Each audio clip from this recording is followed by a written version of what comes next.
தமிழகத்தில் ஆம்னி பேருந்துகள் தொடர்ந்து வேலை நிறுத்தத்தில் ஈடுபட்டுள்ளதால் இதுவரை 44 கோடி ரூபாய் வரை இழப்பு ஏற்பட்டுள்ளதாகவும் 20,000க்கும் மேற்பட்ட தொழிலாளர்கள் பாதிக்கப்பட்டுள்ளதாகவும் ஆம்னி பேருந்து உரிமையாளர்கள் வேதனை தெரிவித்துள்ளனர்.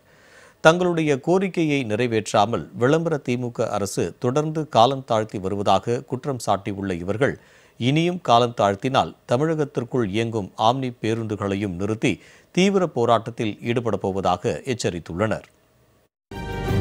தமிழகத்தில் இருந்து தினசரி கேரளா, கர்நாடகா உள்ளிட்ட மாநிலங்களுக்கு 1300க்கும் மேற்பட்ட ஆம்னி பேருந்துகள் இயக்கப்பட்டு வருகிறது.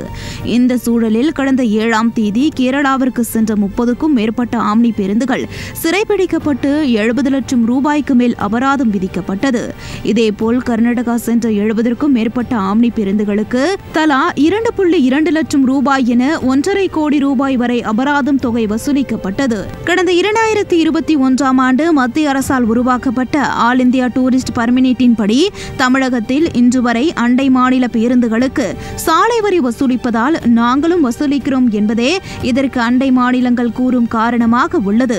அண்டை மாநிலங்களின் வரி விதிப்பை அடுத்து கடந்த 10ஆம் தேதியிலிருந்து 11 நாட்களாக மாநிலங்களுக்கு இடையேயான ஆம்னி பேருந்துகளை இயக்காமல் நிறுத்தி வைத்துள்ளனர் ஆம்னி பேருந்து உரிமையாளர்கள். இதனால் ஐயப்பன் கோவிலுக்கு செல்லும் தமிழக பக்தர்களும் பாதிப்படைந்துள்ளனர். ஒவ்வொரு மாநிலங்களுக்கு இயக்கும் ஆம்னி பேருந்துகளுக்கு காலாண்டிற்கு தமிழக சாலை வரி 1,50,000 ரூபாய், ஆல் இந்தியா டூரிஸ்ட் பர்மிட் சாலை வரி 90,000 ரூபாய் மற்றும் கேரளா, கர்நாடகா சாலை வரி சுமார் 2 லட்சம் ரூபாய் என மொத்தம் காலாண்டுக்கு 4,50,000 ரூபாய் செலுத்துவதா ஏற்கனவே பேருந்துகளை இயக்க முடியாத சூழ்நிலைக்கு தள்ளப்பட்டிருப்பதாக வேதனை தெரிவிக்கின்றனர் ஆம்னி பேருந்து உரிமையாளர்கள். வேலை நிறுத்தத்தால் 1350க்கும் மேற்பட்ட ஆம்னி பேருந்துகள் 11 நாட்களாக நிறுத்தப்பட்டுள்ளதால் 45,000க்கும் மேற்பட்ட பயணிகள் பாதிக்கப்பட்டு தினமும் 4 கோடி ரூபாய் வீதம் இதுவரை 44 கோடி ரூபாய் இழப்பு ஏற்பட்டுள்ளதாகவும் 20,000க்கும் மேற்பட்ட தொழிலாளர்கள் பாதிக்கப்பட்டுள்ளதாகவும் ஆதங்கம் தெரிவிக்கின்றனர் ஆம்னி பேருந்து உரிமையாளர்கள். தங்களுடைய கோரிக்கையை நிறைவேற்றாமல் விளம்பர திமுக அரசின் போக்குவரத்து துறை அமைச்சர் தொடர்ந்து காலம் தாழ்த்தி வருவதாக குற்றம் சாட்டுகின்றனர் ஆம்னி பேருந்து உரிமையாளர்கள். பிரச்சினைக்கு சுமூக தீர்வு கிடைக்கும் வரை வெளி மாநிலங்களுக்கு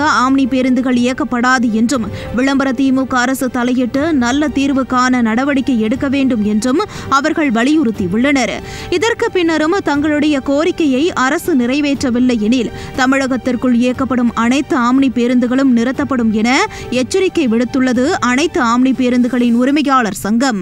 2-3 மணி ஒரு தீர்வு காணாதனால நாங்கள் என்ன பண்ணோம், ஆன்லைனில் புக் பண்ண 7,124 டிக்கெட் இன்னைக்கு கேன்சல் பண்ணி அது இதே ஒரு 7-8 மணி போச்சுன்னா 10,000 15,000 டிக்கெட் புக் ஆகும். ஒரு நாளைக்கு சாதாரணமாக ஒரு 10,000 பயணிகள் வந்து பாதிப்படைகிறாங்க. எங்கள் சீசன் சொன்னால் நவம்பர்லேருந்து பிப்ரவரி எண்டு வரை நல்ல சீசனு. அந்த சீசனில் பாதிக்கப்படும் போது நிறைய பாதிப்பு இருக்குது. உரிமையாளர்கள் மட்டும் இல்லாமல் பயணிகள் பாதிக்கிறாங்க, பணியாளர்கள் பாதிக்கிறாங்க. இப்போ நான் அரசு வந்து குறைக்க சொல்லி பார்க்குறேன், மக்கள் பாதிக்கப்படாதுன்னு சொல்லிட்டு அரசு எதுவும் நடவடிக்கை எடுக்கணும்னா என்ன பண்ணுறது, இந்த டாக்ஸ் கேட்டு மக்கள்கிட்ட தான் வசூல் பண்ணணும். அண்டை மாநிலங்களான கேரளா மற்றும் கர்நாடகாவுடன் பேசி அந்த மாநிலங்களின் பேருந்துகளுக்கு சாலை வரியில் விலக்களித்து அண்டை மாநிலங்களுக்கு சீராக பேருந்துகள் இயக்க அரசு வழிவகை செய்ய வேண்டும் என்பதே ஆம்னி பேருந்து உரிமையாளர்களின் கோரிக்கையாக உள்ளது.